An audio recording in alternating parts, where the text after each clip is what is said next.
नमस्कार दोस्तों, आज आपके बीच में लेके आए हैं राजस्थान के लोक देवता बाबा रामदेव जी की जीवनी। बाबा रामदेव जी एक महान लोक देवता थे। समाज सुधारक के साथ साथ ये भक्ता में गहरी आस्था छोड़ते थे। इनके जीवन का बखान जितना करें उतना ही थोड़ा है। दोस्तों, अब चलते हैं उनके जीवन के बारे में। उनका जन्म कहाँ हुआ था। राजस्थान के लोक देवता का जीवन राजस्थान में बहुत गौरवपूर्ण रहा है। इनका जन्म, बाबा रामदेव जी का जन्म अभी वर्तमान में जो स्थान पड़ता है वो है उड़ू कश्मीर। उड़ू कश्मीर शिव तहसील में पड़ता है। उड़ू कश्मीर शिव तहसील बाड़मेर में माना जाता है। बाबा रामदेव जी का जन्म वहाँ पे हुआ था। बाबा रामदेव जी के माता पिता थे अजमल जी तंवर और माता थी मैणा दी। अजमल जी तंवर एक तंवर वंशीय राजपूत जाति के थे। ये हिंदू धर्म से आते थे। दोस्तों, बाबा रामदेव जी का जन्म भाद्रपद शुक्ल पक्ष की द्वितीया के दिन सोमवार के दिन हुआ था। विक्रम संवत थी 1409। इस दिन बाबा रामदेव जी का जन्म हुआ था। लोक मान्यताओं और राजस्थान की कथाओं के अनुसार बाबा रामदेव जी का जन्म विष्णु के अवतार के रूप में माना गया है। विष्णु और कृष्ण के अवतार के रूप में बाबा रामदेव जी का जन्म माना गया है। बाबा रामदेव जी की जन्म की कथा एक रोचक कथा है। राजस्थान और खास करके मारवाड़ में ये मान्यता थी, जिसके पुत्र नहीं होता है उसका मुंह देखना अच्छा नहीं माना जाता था। ये एक अच्छी मान्यता थी या बुरी मान्यता थी, परंतु ये मान्यता चलती थी कि जिसको पुत्र नहीं है, जिसके पुत्र नहीं हुआ है, उसका मुंह देखना अच्छा नहीं है। तो ऐसा ही बाबा रामदेव जी के पिताजी अजमल जी के साथ हुआ था। अजमल जी, एक बार ज़्यादा बरसात हुई, चौमासा कहते हैं बारिश की, जब फसल की बुआई करते हैं उस टाइम बाबा रामदेव जी के पिताजी हल लेके निकले थे, खेती करने के लिए जा रहे थे। सामने से कुछ कृषक आए और वो भी बाबा रामदेव जी के पिताजी का मुंह देख के वापस मुड़ गए। तो अजमल जी ने पूछा कि तुम ऐसे क्यों जा रहे हो। तो बोले कि खेत बारिश भी अच्छी हुई है, सब कुछ अच्छा है, परंतु आपका मुंह देखने से हमारी फसल अच्छी नहीं होगी क्योंकि आप निपुते हो। ऐसी बात सुनने से बाबा रामदेव जी के पिताजी अजमल जी को बहुत दुख होता था।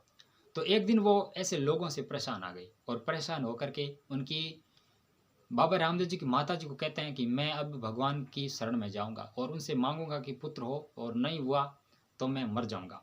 तो वो द्वारका के लिए निकलते हैं, एक घर से लड्डू लेके निकलते हैं। वहाँ पे द्वारका के मंदिर में जाके पूछते हैं और वो लड्डू होता है ना, वो भगवान पे मारते हैं कि भगवान कहाँ है, मैं दुखी हूँ और मैं आया हूँ। तो पुजारी सोचता है ये क्या है, पागल आदमी है। उनको पूछता है कि भगवान पास में ही समुद्र है, उसके समुद्र के अंदर भगवान है। तो वो पुजारी की बात वे उनके पिताजी अजमल जी मान के उनके अंदर कूद जाते हैं। तो अंदर कहते हैं भगवान का दर्शन होता है और आशीर्वाद देते हैं कि मैं तुम्हारे घर पे आऊँगा। उसके बाद में वो घर लौट आते हैं और बाबा रामदेव जी का जन्म होता है। बाबा रामदेव जी जन्म से ही बहुत चमत्कारिक शक्तियाँ मानी गई हैं। उन्होंने अपने जीवन में 24 पर्चे दिए, अनेक पर्चे दिए। बचपन में जब उनकी माता उनको झूला झुला रही थी तो उस समय वो दूध उफन रहा था, चूल्हे पे रखा हुआ दूध गर्म होके उफन उफन मार रहा था। तो बाबा रामदेव जी की माता को चिंता सताई कि बच्चे को छोड़ के दूध सही करने जाऊं। तो बाबा ने वह पालने में सोए सोए वो दूध सही कर दिया। एक बार बचपन में दर्जी एक कपड़े का घोड़ा लेके आया, उस घोड़े को भी उड़ा दिया। कपड़े का घोड़ा उड़ाना, भीरू राक्षस को मारना, इस तरह बहुत सारे पर्चे दिए बाबा के। वो पर्चे आज भी राजस्थान की जनता के मन में समाये हुए हैं। दोस्तों, इस तरह बाबा रामदेव के बहुत सारे पर्चे थे। जन जीवन की आस्था और सामाजिक सद्भाव के एक महान केंद्र रही रामदेव जी बाबा। रामदेव जी बाबा के मेघवाल जाति के लोग इनको खास करके अपना इष्ट देव मानते हैं और रिखिया रिखिया बोलते हैं इनको। रिखिया होते हैं जो बाबा रामदेव जी का जागरण रात में जागरण लगाते हैं, वो जम्मा जम्मा कहते हैं। रात में जागरण होता है उसको जम्मा कहते हैं और उनको देने वाले को रिखिया कहते हैं। रिखिया बाबा रामदेव जी का भजन और गुणगान करते हैं। बाबा रामदेव जी जन्म वहाँ पे हुआ था जहाँ पे उड़ू कश्मीर है। अभी वर्तमान में वहाँ पे मंदिर बना हुआ है। वहाँ से बाबा रामदेव जी पोखरण आए, पोखरण में भैरू राक्षस का वध किया और फिर रोनीचा आ गए बाबा रामदेव जी। बाबा रामदेव जी का विवाह अमरकोट हुआ था। अमरकोट के दले सिंह सोढ़ा थे। दले सिंह सोढ़ा की पुत्री नेतल दे थी। नेतल दे के वहाँ बाबा रामदेव जी का विवाह हुआ। कहते हैं नेतल दे पगों से कमजोर थी और जब बाबा जी वहाँ गए तो उन्होंने चमत्कारिक रूप से उनका पैर ठीक कर दिया और बाबा जी का विवाह हुआ। अमरकोट वर्तमान में अभी पाकिस्तान में पड़ता है। बाबा रामदेव जी की मृत्यु, बाबा रामदेव जी की मृत्यु नहीं हुई थी। बाबा रामदेव जी ने समाधि के माध्यम से अपना शरीर छोड़ा था। बाबा रामदेव जी ने विक्रम संवत 1442 में 33 वर्ष की आयु में रामदेवरा स्थित समाधि मंदिर बना हुआ है, वहाँ पर समाधि ली थी। ये रामदेवरा अभी भी जैसलमेर जिले में एक भक्तों के बीच में एक सद्भावना और आस्था का केंद्र है।